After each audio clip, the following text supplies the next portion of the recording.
Selamat malam, salam jumpa kembali bersama Bang Fawa. Sudah lama Bang Fawa tidak upload video karena kesibukan di bulan Ramadan sampai Hari Raya Fitri ini. Mohon maaf yang sebesar-besarnya apabila Bang Fawa ada salah-salah kata atau apapun itu. Langsung saja, tanpa berlama-lama, mari kita simak ceritanya.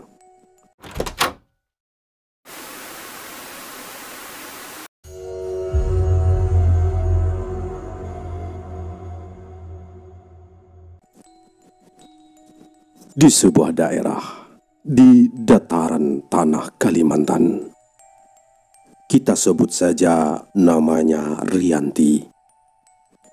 Gadis yang dibesarkan dalam sebuah keluarga yang masih sangat kental dengan hal-hal yang berbau mistis. Kakeknya seorang pemilik lahan perkebunan karet yang cukup besar. Bisa dibilang beliau adalah orang terkaya di kampung. Orang-orang bilang kakeknya melakukan pesugihan kera sehingga bisa sesukses sekarang. Kalau nenek Rianti, dia memiliki rumah jahit yang lumayan besar dan memiliki 6 karyawan di kota.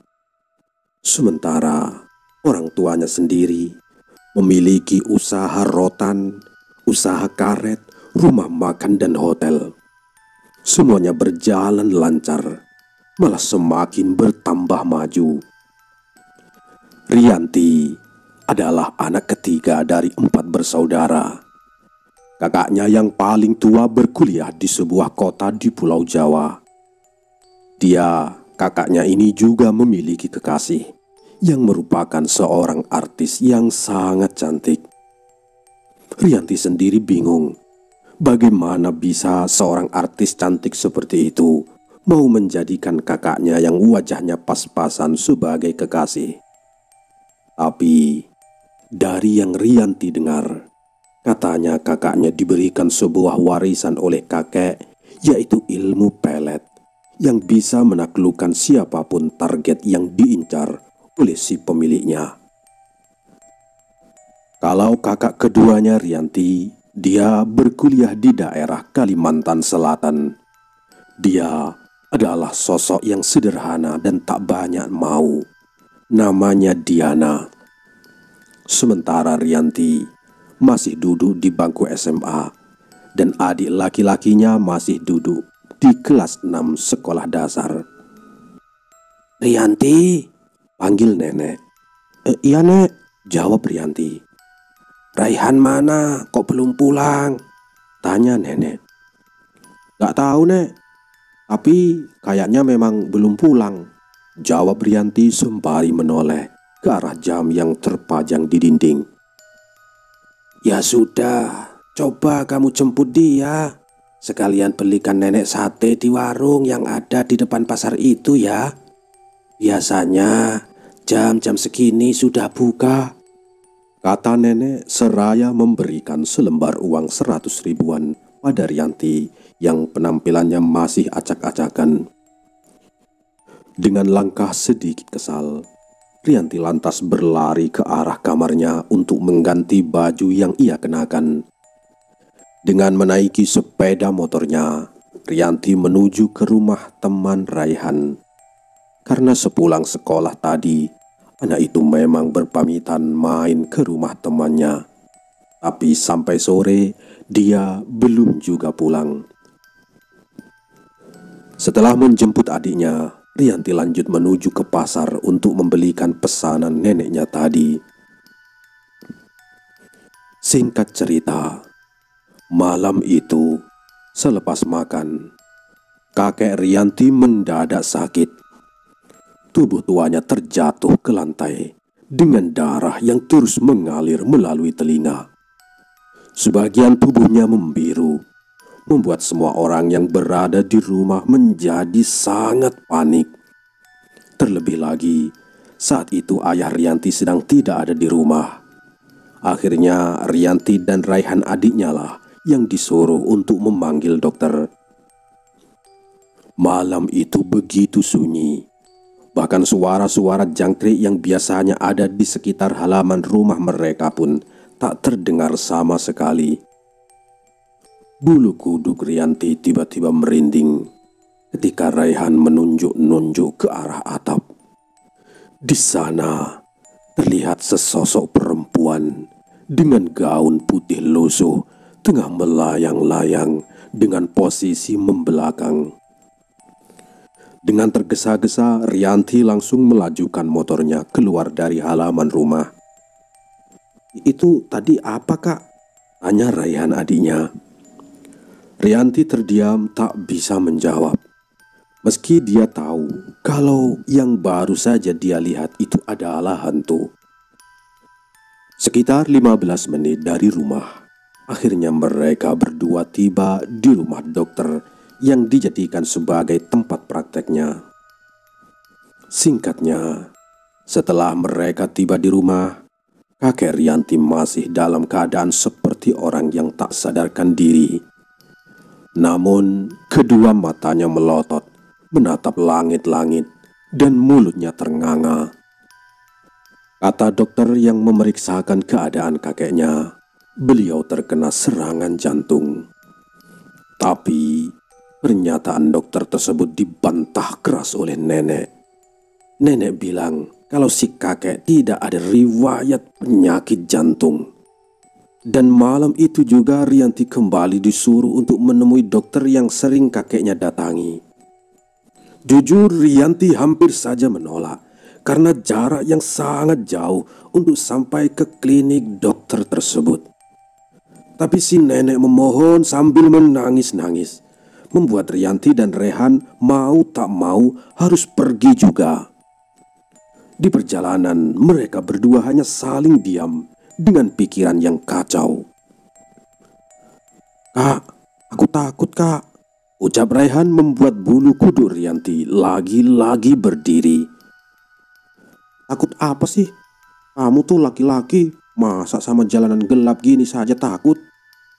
"Aduh Kak, di belakangku rasanya kayak ada orang, Kak. Sesak, nggak bisa gerak," kata Raihan lagi. Dek. Jantung Rianti berpacu dengan sangat cepat setelah mendengar perkataan adiknya. Pelan-pelan dia arahkan kaca spion untuk melihat bagian belakang. Ada kibasan kain putih tepat berada di belakang Raihan yang membuat Rianti kaget dan kehilangan fokus pada jalan. Akhirnya mereka berdua pun jatuh. Brak! "Oh, pulang, Kak. Aku takut, Kak," ujar Raihan mulai menangis. Dengan sesekali meringis. "Kamu tuh ya, ini gara-gara kamu tahu. Kita jatuh gara-gara kamu ngomong yang tidak-tidak," bentak Rianti emosi. Dengan tangan dan kaki yang masih gemetar, dia berusaha bangkit. Kaki-kaki Rianti rasanya sakit sekali. "Cepat naik!" Lagi-lagi Rianti membentak Rehan. Dengan kaki yang sedikit pincang, Rehan langsung naik ke atas motor. Terdengar beberapa kali ia meringis kesakitan. Setelah beberapa saat melewati jalanan sunyi itu, mereka berdua pun sampai di persimpangan jalan yang mengarah ke jalan besar dan ramai. Lalu lalang orang-orang membuat hatinya sedikit tenang. Namun, entah dari mana munculnya, sepanjang perjalanan tersebut, Rianti terus-terusan mencium bau dupa yang sangat menyengat. "Kamu mencium bau dupa nggak?" tanya Rianti pada Rehan. "Gak ada bau apa-apa, Kak," jawab Rehan singkat. Rianti menghela nafas beberapa kali, berharap bau dupa yang kian menyengat itu hilang dari penciumannya. Untungnya, klinik yang dia tuju masih buka dan terlihat ada beberapa orang di sana. Tanpa menunggu antrian, dia langsung masuk ke ruangan dokter. Seorang perawat nampak menatap Rianti dengan tatapan yang tidak disukai. "Maaf, saya masuk tanpa menunggu antrian. Saya kemari karena..." Ucap Rianti lalu menceritakan maksud kedatangannya ke klinik tersebut. Setelah itu, dia disuruh untuk menunggu di luar. Di luar, Rianti melihat luka di sikut dan kakinya. Darahnya sudah mulai mengering. Begitupun dengan luka yang dimiliki adiknya. Dari arah seberang jalan, dia melihat seorang perempuan tengah menatap ke arah Rianti dan Rehan. Namun, ketika sebuah mobil melintas, perempuan itu menghilang. "Kamu lihat perempuan tadi?" tanya Rianti seraya menunjuk ke seberang jalan. Rehan menanggapi pertanyaannya dengan menggelengkan kepala. "Memangnya siapa, Kak?" tanya Rehan. Entahlah, tapi wajahnya sepintas mirip sekali dengan pacar Kak Dodi," jawab Rianti. Tak lama kemudian dokter itu keluar dengan membawa tas berisi peralatannya. "Ayo," ajak dokter tersebut seraya memasang helmnya. Mereka pun mengendarai motor secara beriringan. Tentu saja Rianti dan Raihan merasa lega dan tidak terlalu takut lagi untuk melewati jalanan gelap sebelumnya. Sesampainya di rumah, dokter itu langsung memeriksakan keadaan kakek Rianti yang masih seperti sebelumnya. Untuk beberapa saat, dokter tersebut terdiam, lalu bergantian menatap mereka. Semuanya normal dan sehat, sama sekali tidak ada tanda sakit jantung atau apapun. Sepertinya ini bukan penyakit medis, dan saya tidak bisa menangani ini, ujar dokter pelan. Sudah kuduga, gumam nenek. Lalu nenek bergegas menarik tangan Rianti. "Ayo, antar nenek," kata nenek. Tanpa banyak bicara, Rianti lantas mengikuti saja kemauan neneknya. Beliau mengarahkan Rianti untuk menuju ke sebuah jalanan setapak dengan pemandangan pohon-pohon karet di sepanjang jalan. 3 kilometer masuk menyusuri jalanan tersebut, mereka akhirnya tiba di sebuah rumah yang sangat tinggi dan panjang, mirip seperti rumah betang, rumah adat suku Dayak. "Rumah siapa ini, Nek?" tanya Rianti. Tanpa menjawab pertanyaannya, nenek langsung berjalan menuju ke arah tangga. Dengan hati-hati nenek menaiki tangga tersebut. "Rianti, sini," panggil beliau setelah sampai di atas. Dengan langkah sedikit ragu, Rianti pun menghampiri nenek. Di situ ada seorang nenek-nenek keluar setelah nenek Rianti mengetuk pintu tersebut berkali-kali. "Siam, suamiku terkena santet," ujar nenek Rianti tanpa basa-basi yang membuat Rianti sedikit melongo. "Oh, jadi Nini ini dukun," batin Rianti. Nenek yang dipanggil Siam itu langsung mempersilahkan Rianti dan neneknya masuk. Di rumah, rupanya ada banyak orang-orang yang entah berasal dari mana. Beberapa di antaranya terlihat sedang sakit parah. Nini Siam mengajak nenek Rianti ke sebuah ruangan. Di ruangan itu terdapat gantungan bunga-bunga dan beberapa kepala hewan yang dijadikan pajangan dinding. Rianti duduk bersandar di pojokan sambil menatap ke arah neneknya sendiri. Terlihat Nini Siam duduk sambil merapalkan bacaan yang sulit dimengerti artinya. Lalu, saat asap dari perapian yang dinyalakan oleh Nini Siam mengepul, terasa ada angin yang sangat dingin berhembus di sekitarnya. Sampai-sampai membuat bulu kuduk Rianti seketika merinding. Lalu Nini Siam menyentuh tangan neneknya Rianti, dan seketika tubuh nenek Rianti itu mengejang untuk beberapa saat. "Ya Tuhan, nenek." Seketika Rianti panik dan berlari ke arah neneknya. berusaha untuk menyadarkan beliau. Namun beberapa saat kemudian, setelahnya Nenek Rianti mengumpat dengan kata-kata yang cukup kasar sambil menyebutkan satu nama seseorang yang entah siapapun itu Rianti tidak tahu. "Sekarang kau mau bagaimana? Dihilangkan saja atau dikembalikan?" kata Nini Siam. "Kembalikan saja, biar dia tahu rasa," jawab Nenek Rianti terdengar sangat marah. Jantung Rianti berdegup kencang ketika telur yang berada di atas sebuah piring kecil tiba-tiba pecah seperti terkena lemparan batu. Sayup-sayup, Rianti mendengar bisikan halus suara seorang perempuan menyebut kata Ate berkali-kali. Lalu setelah itu tercium bau getah atau bau khas pohon pisang yang sangat menyengat. Dan tiba-tiba pandangan Rianti seketika buram setelah dia merasakan ada sesuatu yang menabrak tubuhnya dengan sangat keras. Entah itu mimpi atau tidak, yang pasti Rianti ini melihat Diana. Dia tengah duduk dengan seorang laki-laki berpakaian adat suku Dayak zaman dulu. Diana tersenyum dan menatap Rianti sambil berkata, "Kamu adalah titian yang akan menjadi penerus.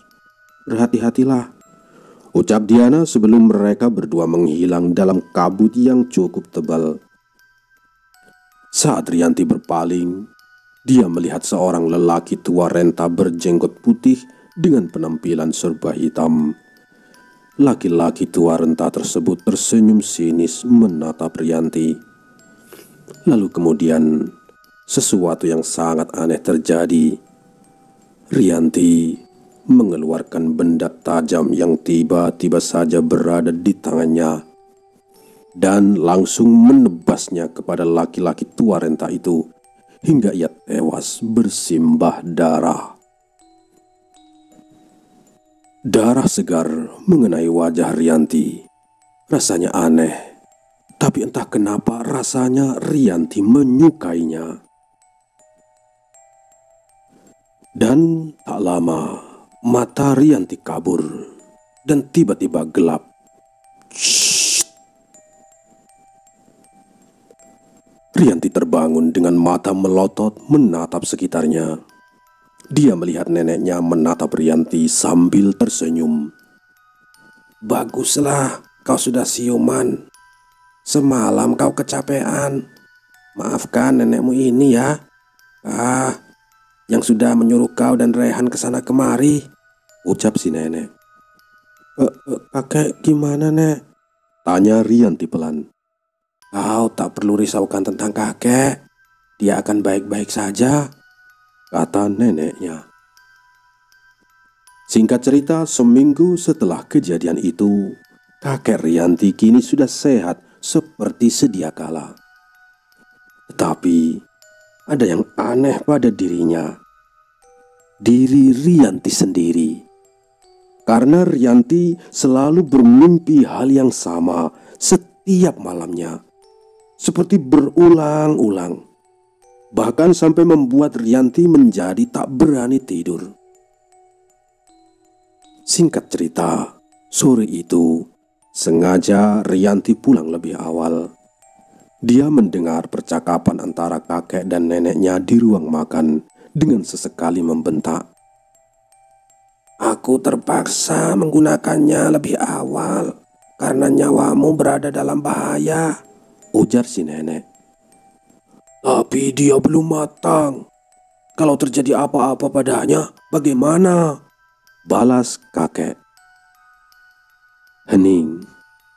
Tiba-tiba tangan Rianti tak sengaja menjatuhkan perapin di atas meja hingga membuatnya pecah dan abunya berhamburan di lantai. Rianti bergegas lari menjauh agar tak ketahuan oleh mereka. Kira-kira apa ya yang mereka bicarakan? Siapa itu? Yang belum matang apanya? Beberapa pertanyaan warawiri di kepala Rianti. "Rianti, kau menguping ya?" tanya nenek dengan tatapan aneh. Aku baru datang, Nek. Emangnya nenek membicarakan apa?" jawab Rianti sedikit terbata-bata. "Oh, bukan apa-apa," kata si nenek. Singkat cerita, malamnya Rianti membiarkan lampu kamar tetap menyala. Dia juga menghidupkan musik dengan pelan untuk pengantar tidurnya. Namun, saat Rianti sudah mulai terlelap, tiba-tiba muncul sosok perempuan dengan baju putih dan senyum menyeringai. Mereka berada di dalam sebuah ruangan hitam dan berputar-putar. Namun, pelan tapi pasti, perempuan itu semakin mendekat pada Rianti. Dan Rianti merasakan sekujur tubuhnya bagai mati rasa, tak bisa digerakkan. Lalu, entah bagaimana dia terbangun dengan keringat dingin membanjiri tubuhnya. Ada nenek di ujung ranjang yang masih menekan jempol kakinya. "Rianti, kamu sudah bangun?" tanya nenek setelah Rianti menarik nafas. Aku mimpi, Nek," ucapnya. "Oh, kau ketindihan," ujar nenek seraya beranjak dari duduknya. Esokan harinya, kakak kedua Rianti pulang tanpa mengabari Rianti dan keluarganya. Ya, dia adalah Diana.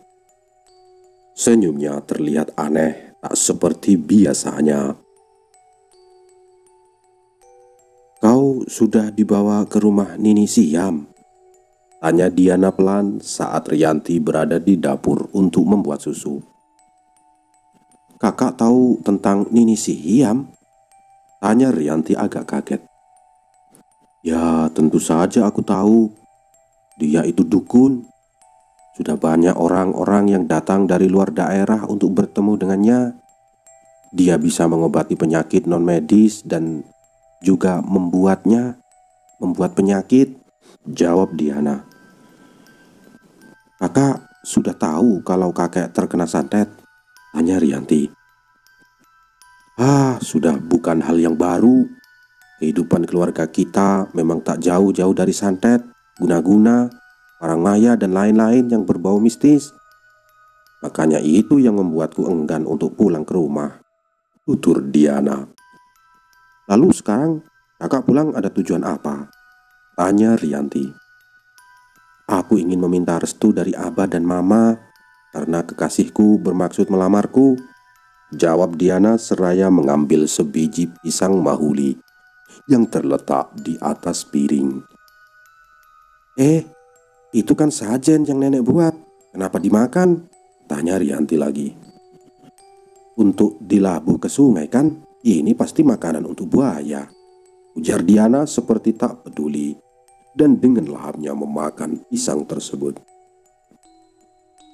Keluarga mereka memang mempunyai hewan peliharaan buaya gaib yang disebut Datu Dalam Banyu. Buaya itu sudah beberapa kali menyelamatkan anak dan cucu nenek yang pernah tenggelam di sungai. Konon, buaya itu sudah berlumut dan sangat tua sekali. Namanya pun dirahasiakan, dan hanya peneruslah yang boleh namanya mengetahui. Menurut pengakuan nenek adalah penerus keenam dari keluarga Rianti yang terpilih untuk memberikan sajen pada buaya tersebut. Dan jika nenek sudah meninggal, buaya itu akan memilih salah satu anak nenek yang akan menjadi penerus selanjutnya. Singkat cerita, malam itu mereka berkumpul di ruang keluarga sambil menonton televisi yang menyebarkan berita. Kakek dan nenek tampak sangat fokus pada layar televisi, sehingga mereka tidak dapat mendengarnya ketika Diana mulai menceritakan maksud dari kepulangannya. "Menikah? Sama siapa?" tanya ayah Rianti. Bukan menikah, Bah, tapi lamaran dulu. Mungkin minggu ini kalau Abah Mama izinkan. Dan pernikahannya kemungkinan besar terjadi di bulan depan, ralat Diana. Setelah mendengar suara ayah Rianti yang lumayan keras, barulah kakek dan nenek melotot menatap Diana. Kenapa mau cepat-cepat menikah? Apa kamu tidak mau menyelesaikan kuliah dulu? Tanya nenek. Aku tetap kuliah, Nek. Karena kuliahku masih bisa terus dilanjutkan walaupun aku sudah menikah, kata Diana. Ya, maksudku, apa suamimu tidak melarang kalau kau kuliah? Pendidikan itu penting, cu. Lagi pula, ada biaya. Kau harus melanjutkan pendidikanmu setinggi-tingginya. Kalau perlu ke luar negeri pun tak masalah. Karena jika kau tak sukses dan sukses, orang-orang di sekitarmu tak akan menghargai keberadaanmu. Contohlah pengalaman hidup kakekmu ini dulu. Bukankah kami sudah sangat sering bercerita? Ujar nenek dengan nada suara yang terdengar menahan emosi. Aku tahu, Nek. Aku paham. Tapi memang sungguh-sungguh suami Diana itu sama sekali tidak melarang kalau aku melanjutkan kuliah. Dan katanya dia yang akan mengambil alih untuk membiayainya. Loh, memangnya kerja apa calonmu itu? Calo tanah? Punya toko? Atau pemborong? Tanya kakek dengan sedikit menekan nada bicaranya. Dia seorang polisi, Kek, kata Diana. Polisi? Tidak. Kau tak boleh menikah dengannya. Kau tahu kehidupan polisi kan? Lihat tuh si Adim. Dia punya istri 3 selain si Wati. Padahal apa kurangnya si Wati itu? Sudahlah cantik, baik, bisa cari uang sendiri, memberikan anak yang banyak pada suaminya. Tapi balasan si polisi Adim itu apa? Mana suka bikin ulah, hilang sana sini. 2 bulan yang lalu malah menggerebek gudangku, katanya ada barang haram di situ. Hah, ujar kakek mulai emosi. Itu oknum polisinya saja yang salah dan tak bertanggung jawab. Adim itu memang kelakuan dasar seperti itu. Walaupun misal dia bukan polisi pun, yang namanya kelakuan buruk ya tetap buruk, Kek. Jangan pukul rata semua polisi seperti itu. Itu hanya ulah oknumnya saja. Dan ulah oknum polisi seperti itulah yang membuat nama kepolisian dipandang buruk oleh masyarakat. Di dunia ini masih banyak kok polisi yang baik dan jujur. Salah satunya calonku, tutur Diana sambil tersenyum. Aku tetap tak suka. Dan menurutku, polisi-polisi sekarang ini rata-rata begitu. 2 bulan yang lalu, si Adim dan kawan-kawan itu menawarkan keadilan sebelum gudangku diobrak-abrik. Harga keadilan yang dia tawarkan untukku saja 10 juta lebih. Jelas aku tak mau bayar. Karena aku tahu usahaku ini dari awal bangun sampai sekarang tak pernah aku menyembunyikan barang haram. Dia pikir aku ini bodoh ya. Mau-maunya diperas seperti itu. Mereka itu tak ubahnya preman yang menggunakan seragam. Dan aku tegaskan sekali lagi, aku tidak ingin cucuku menikah dengan polisi, ujar kakek sebelum meninggalkan ruang keluarga. Itu oknum, Kek. Contoh oknum polisi yang tidak baik. Dan coba kakek lihat kasus anak baru yang diperkosa itu. Sampai sekarang pelakunya masih ditahan kan? Itu salah satu bukti kalau tidak semua polisi yang hanya mementingkan uang. Masih sangat banyak polisi-polisi di sini yang jujur dan baik. Jangan hanya karena nilai setitik rusak susu sebelanga, kata Diana. Obrolan malam itu pun diakhiri dengan semuanya diam. Singkat cerita, 4 hari setelahnya, termasuk kakek Diana dan juga Diana yang tak sepemikiran atau sependapat, ada seorang laki-laki yang sangat tampan dan perawakannya begitu gagah datang ke rumah. Diana tampak menyambut hangat laki-laki tersebut. Setelah melihat keakraban keduanya, Rianti bisa menyimpulkan bahwa laki-laki itu adalah calon suaminya Diana. Tolong panggilkan Abah ya," suruh Diana terdengar sangat manis, karena jarang-jarang Rianti mendengar dia memanggilnya dengan sebutan adik. Karena hari itu ayah Rianti berada di toko. Akhirnya mau tak mau Rianti terpaksa harus menggunakan motor untuk ke sana. Dari dalam terlihat ibu dan nenek keluar dengan senyum yang manis. Dalam perjalanan menuju toko ayahnya Rianti, Rianti masih tersenyum-senyum sendiri karena memikirkan bagaimana nanti kalau mereka berdua sudah menikah. Pasti akan jadi pasangan yang serasi, dan Rianti akan mempunyai keponakan yang lucu. Dalam perjalanan, Rianti berpapasan dengan mobilnya kakek. "Mau kemana, cu?" tanya si kakek. "Mau ke toko Abah, kek. Itu pacarnya Kak Diana datang," jawab Rianti. Alis kakek yang sudah mulai memutih itu terlihat mengerutkan kening. "Oh, ya sudah, hati-hati," kata si kakek. Singkat cerita, saat Rianti dan ayahnya masuk ke dalam rumah, Rianti mendengar jelas si kakek sedang mengeksekusi calon kakak iparnya dengan berbagai pertanyaan. Tapi laki-laki itu sangat tenang dalam menjawab pertanyaan jebakan dari kakek Rianti yang sudah sangat banyak makan garam. Dan akhirnya sebuah tawa menghiasi bibir kakeknya Rianti. Nampaknya ia sudah menarik ucapannya kemarin terhadap calon suaminya Diana. "Tapi kau harus kubawa ke rumah Nini Siam. Aku ingin Siam membilangi." Membilangi itu adalah semacam meramal atau membaca garis tangan, ujar nenek saat berada di dalam kamar bersama Diana. "Okelah, terserah nenek saja," jawab Diana.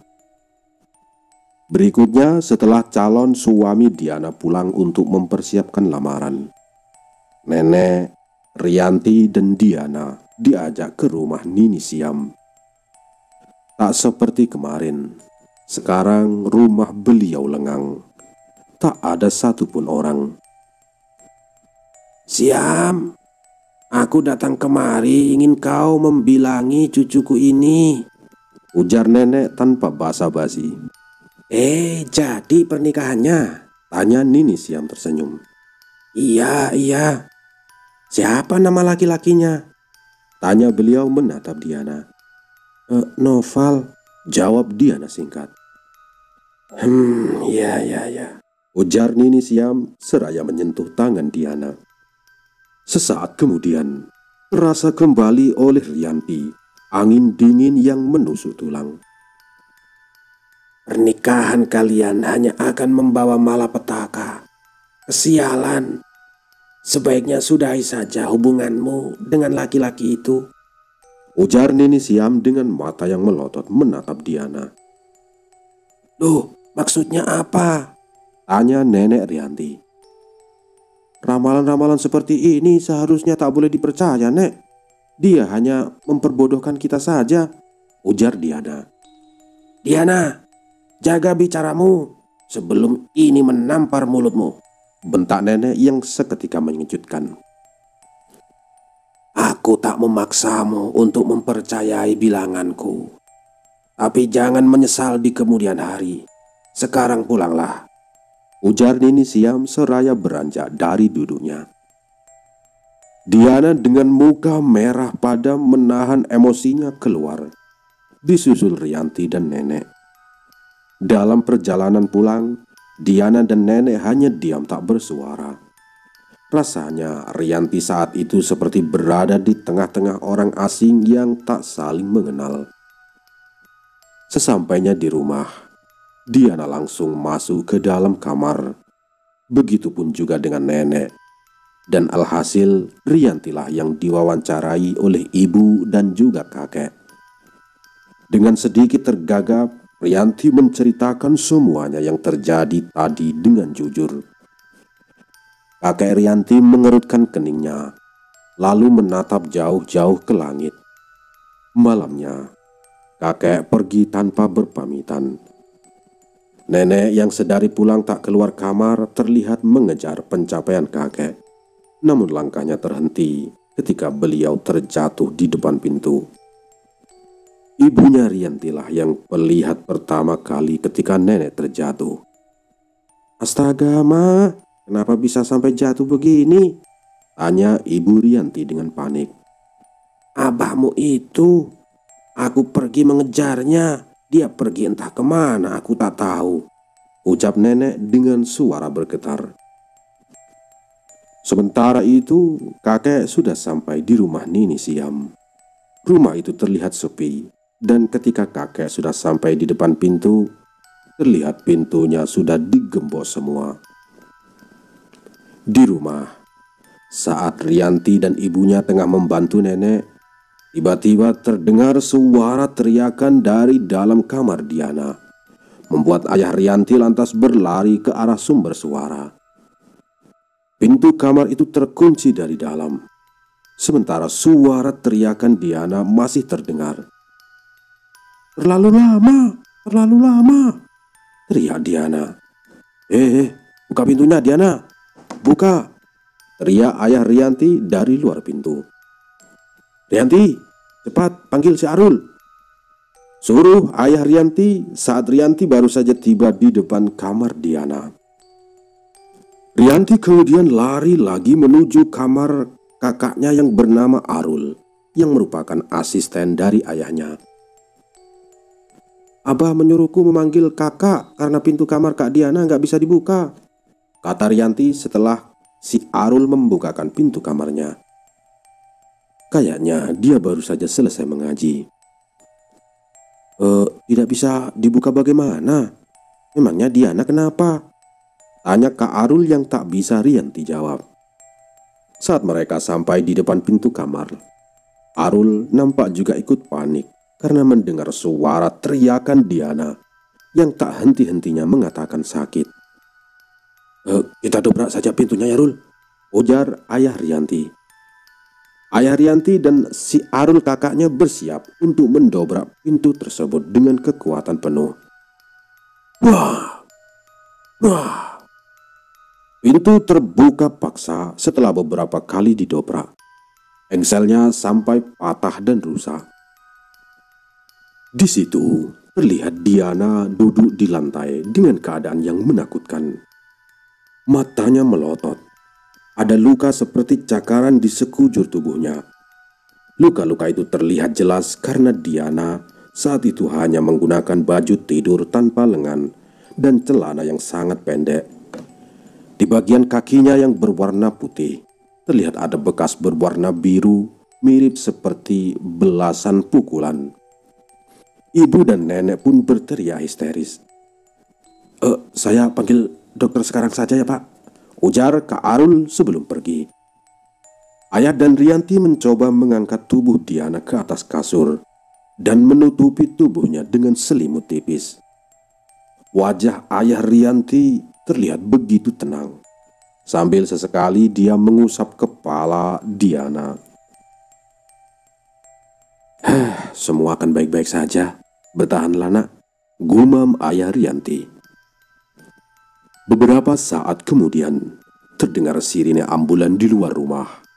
Dan si Arul masuk ke dalam rumah bersama beberapa petugas ambulan. Mereka langsung mengangkat tubuh Diana dan memasukkannya ke dalam ambulan, diikuti oleh Arul, ayah, ibu, dan juga nenek. "Tunggu kakekmu pulang ya," ujar nenek kepada Rianti. Rianti menghela nafas panjang. Hening, sunyi, itulah yang dia rasakan. Sekian menit Rianti duduk di depan jam dinding, melihat jarum-jarum jam itu berputar dan saling mengejar. Hingga tak lama kemudian terdengar suara aneh dari arah dapur. Perlahan-lahan dia berjalan ke ruangan dapur. Rianti melihat Acil-Acil yang bekerja di rumah tengah memotong-motong sesuatu di atas meja. Acil adalah pembantu di rumah itu. Rianti mengernyutkan keningnya. Rasa bingung dan penasaran berkecamuk di dalam pikirannya. Bukannya Acil sudah pulang dari jam 5 sore tadi? Tanya Rianti pelan. Aku datang untukmu, jawab si Acil dengan suara serak. Jelas itu bukan suara Acil yang biasanya. Orang itu masih membelakangi Rianti dan masih terus memotong sesuatu yang tak bisa dia lihat karena terhalang oleh tubuhnya. Saat Acil tersebut menghentikan kegiatannya, lalu menurunkan tangannya yang masih memegang pisau. Pisau itu penuh darah dan beberapa tetes darah terjatuh ke lantai. Rianti berjalan mundur dan segera berlari keluar. Tapi sosok lain menghadangnya. Wajahnya hitam legam dengan seringai senyuman yang menakutkan tepat di hadapan Rianti. Lalu sesaat kemudian Rianti merasakan sesuatu yang lain. Angin dingin yang tempo hari terasa lagi. Tiba-tiba saja suasana menjadi lain. Ruangan yang tadinya terang berderang kini menjadi gelap tanpa cahaya. Rianti mendengar suara beberapa orang di tengah-tengah. Perlahan dia ikuti suara tersebut yang mengarahkannya ke sebuah ruangan lain. Di situ ada seorang laki-laki muda dan seorang wanita muda sedang melakukan sesuatu. Tubuh laki-laki muda tanpa baju itu mengkilat karena keringat. Desahannya begitu jelas terdengar. Perut Rianti terasa kram.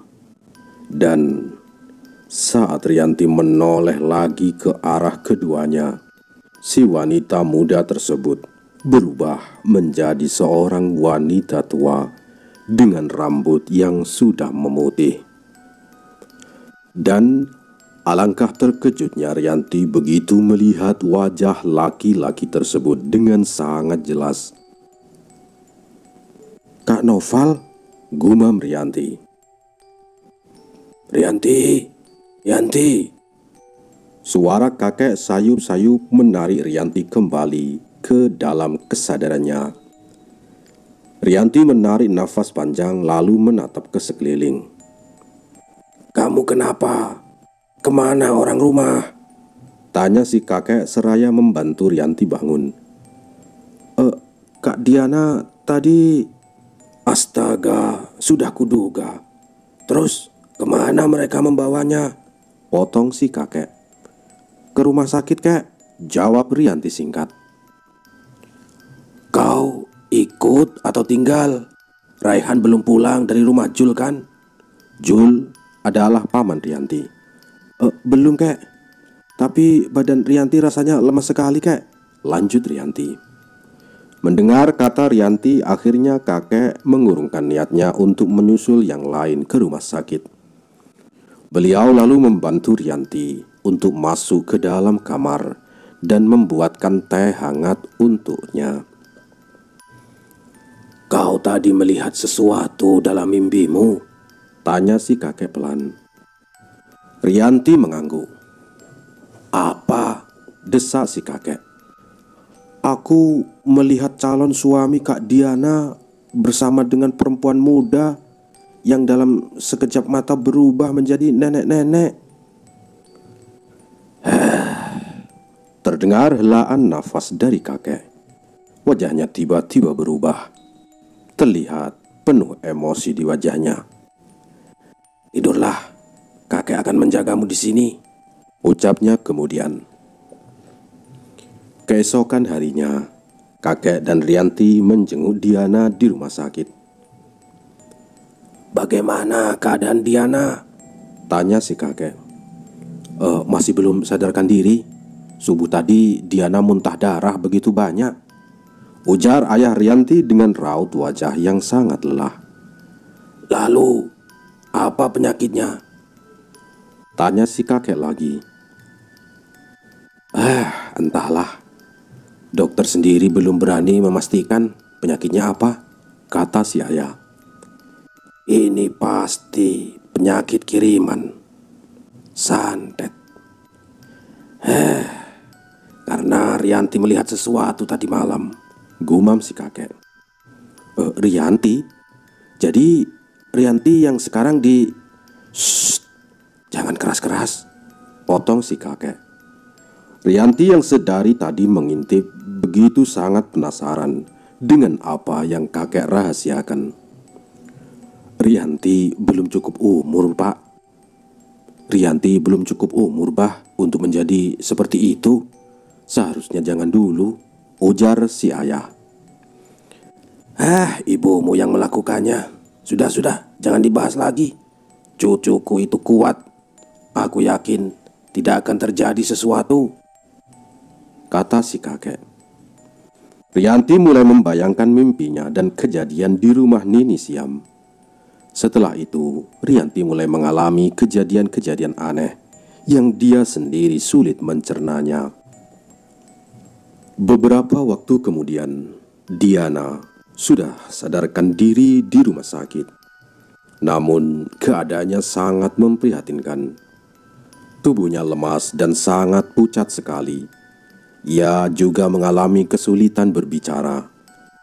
Beberapa kali dia mencoba mengajak Rianti berbicara, tapi apa yang dia katakan sama sekali tidak dimengerti oleh Rianti.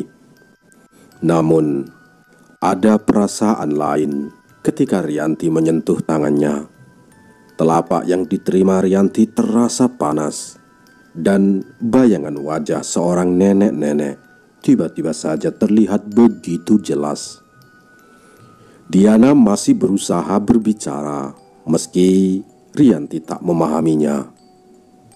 Mata Diana begitu sayu, ada setetes air mata yang jatuh di sudut matanya. Semoga kakak keluar sehat kembali, ucap Rianti sebelum pulang.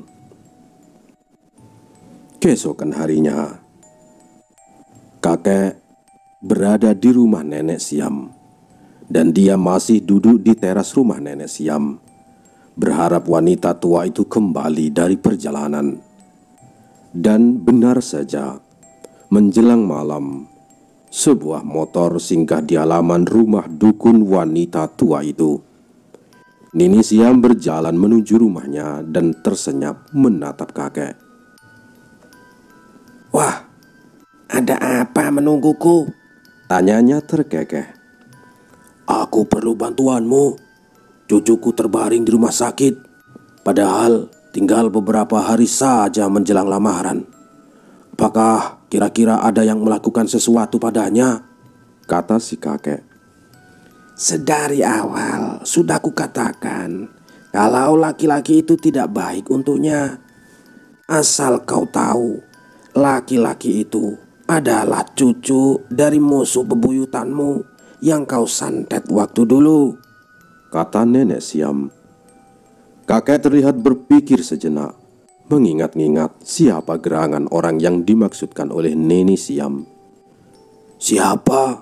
Tanya si kakek. Harto, laki-laki yang kau santet 15 tahun lalu karena merupakan saingan usaha terberatmu. Nampaknya kau melupakan kelakuanmu, ujar Nini Siam yang diiringi gelak tawa yang mengerikan.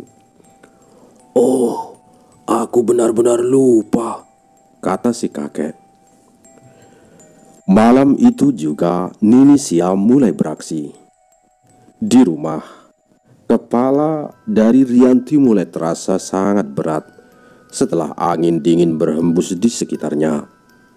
Ruangan kamar Rianti menjadi berputar-putar, dan dari sudut ruangan Rianti melihat sesosok perempuan dengan rambut panjang dan tubuh yang sangat tinggi, tengah berdiri tegak. Saat itu Rianti ingin sekali lari keluar dari kamar, namun kakinya tiba-tiba saja menjadi kram dan lemas. Lalu saat sosok itu perlahan-lahan mendekati Rianti, dia hanya bisa pasrah dan terus memelototi, memperhatikan tanpa bisa bergerak sedikit pun. Di tempat lain, semburan darah yang keluar dari mulut Neni Siam tepat mengenai wajah kakek. Wanita tua itu terbatuk beberapa kali. Tangannya yang sudah keriput rasanya gemetar sambil menutup mulut yang masih terus mengeluarkan darah segar. "Bawa cucumu kemari, cepat!" ujar Nini Siam setengah membentak. Tapi," kata kakek. "Kalau tidak, kita semua akan mati," kata Nini Siam. Sementara itu di rumah, Rianti masih terus berusaha memutar otak untuk mewujudkan sosok yang sudah berada tepat di hadapannya tanpa jarak sedikit pun. Aroma tubuhnya mirip seperti daging gosong yang bercampur dengan nanah busuk atau danur. Sayup-sayup, Rianti mendengar suara kakaknya yang bernama Arul tengah mengaji, dan perlahan-lahan makhluk itu mulai menjauh darinya. Sesaat kemudian, setelah gambaran menyeramkan tersebut hilang, Rianti mulai bisa mengendalikan tubuhnya lagi. Nafasnya terasa lega meski dia masih sedikit syok dengan apa yang baru saja dia alami. Bang! Pintu kamarnya terbuka dengan keras. Terlihat si kakek dengan raut wajah tegang masuk ke dalam kamar, lalu duduk di sampingnya. "Ikut kakek sekarang," ajak si kakek. Kemana? Ada apa, kek?" tanya Rianti. "Setelah semuanya selesai, kakek berjanji akan menceritakannya padamu," ujar kakek bergetar. Mau tak mau Rianti terpaksa harus mengikuti ajakan kakek. Di luar, mereka berdua berpapasan dengan Kak Arul yang masih mengenakan peci. Mau kemana, kek?" sapanya pelan. "Keluar sebentar," jawab kakek singkat. Dalam perjalanan, kakek hanya diam dan fokus menatap lurus ke depan. "Loh, kok kesini, kek?" tanya Rianti heran. "Masuk saja, nanti setelah semuanya selesai, kakek akan menceritakan semua rahasia keluarga kita ke kamu," ujar kakek yang membuat penasaran semakin bertambah. Saat Rianti masuk ke dalam rumah Nini Siam, terlihat wanita tua tersebut tengah duduk bersandar dengan tangan yang masih memegang daun sawang. Nafasnya terengah-engah ketika kakek membisikkan sesuatu padanya. Perlahan-lahan, Nini Siam kembali menghidupkan perapian di depannya. Ia juga meminum air dari dalam gelas yang terbuat dari kayu ulin hitam tersebut. Terlihat wajahnya sedikit meringis. Setelah itu ia muntah darah yang menghitam dan sudah menggumpal. Saat ia menyeka mulut dengan telapak tangan, Rianti sedikit jijik dan perutnya langsung mual. "Kemari!" panggil Nini Siam pada Rianti. Dengan gerakan pelan Rianti mendekat. Lalu tiba-tiba saja tangan Rianti ditarik. "Jika kau melihat laki-laki itu dan seorang wanita tua, langsung tebas mereka dengan senjata yang berada di tanganmu. Jangan lengah dan jangan biarkan mereka menyentuhmu. Paham?" ujar Nini Siam yang membuat kening Rianti berkerut, tanda tak mengerti. Maksudnya nih?" Pertanyaan Rianti diabaikan. Lalu Nini Siam mulai membaca sesuatu yang terdengar mirip sebuah mantra. Perlahan-lahan kuping Rianti terasa berdengung, dan angin yang sangat dingin seperti membentur tubuhnya dengan sangat keras, sehingga seluruh ruangan menjadi gelap seketika. Cukup lama Rianti berdiri di tempat gelap tersebut, sampai-sampai matanya mulai terbiasa melihat sekitarnya. Sayup-sayup, Rianti mendengar suara seseorang tengah diterjemahkan ke dalam bahasa yang tak dia mengerti. Jelas sekali, Rianti melihat wanita tua itu dengan calon kakak iparnya tengah membawa obor. Dan ketika mereka melihat Rianti muncul, seketika berubah. Mereka berjalan mendekati Rianti. Rianti yang masih belum sepenuhnya mengerti dengan situasi yang dia alami tersebut juga berjalan mundur untuk menghindari mereka. Bagaimanapun peringatan dari Neni Sia masih dia ingat dengan jelas. Tiba-tiba saja si wanita melemparkan senjata tajam berupa parang tepat ke arah Rianti. Rianti terkena di bagian lengan. Luka akibat parang itu sangat sakit sekali, namun anehnya tak berdarah sedikit pun. Sayup-sayup Rianti mendengar bisikan yang menyuruh untuk membalas serangan itu dengan menggunakan senjata yang ada di pangkuannya. Dan saat Rianti lihat, ternyata benar adanya.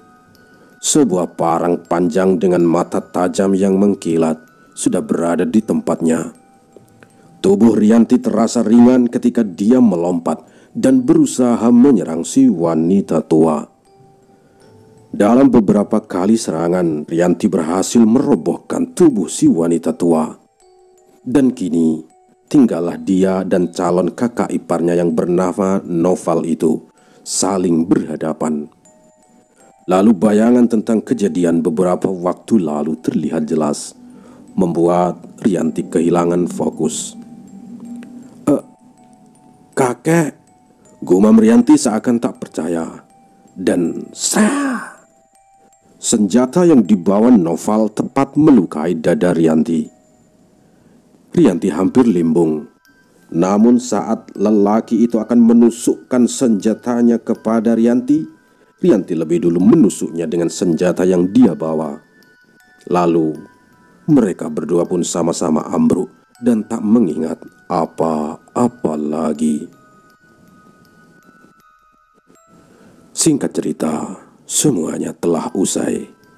Keadaan Diana sudah pulih.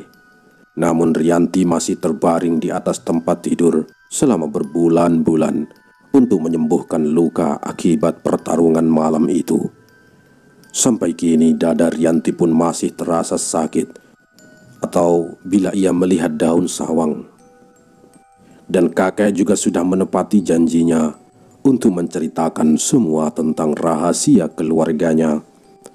Memang betul, dulu kakek pernah bermasalah dengan beberapa saingan ataupun temannya yang berkhianat, hingga membuat kakek terpaksa harus melenyapkan mereka dengan mengirimkan santet. Dan keluarganya juga memanfaatkan kelebihan Rianti untuk membalas kiriman santet dari musuh-musuh kakek. Namun ada beberapa rahasia lain yang tak bisa diceritakan olehnya. "Aku sudah jera dengan santet ini," gumam Rianti. Selesai.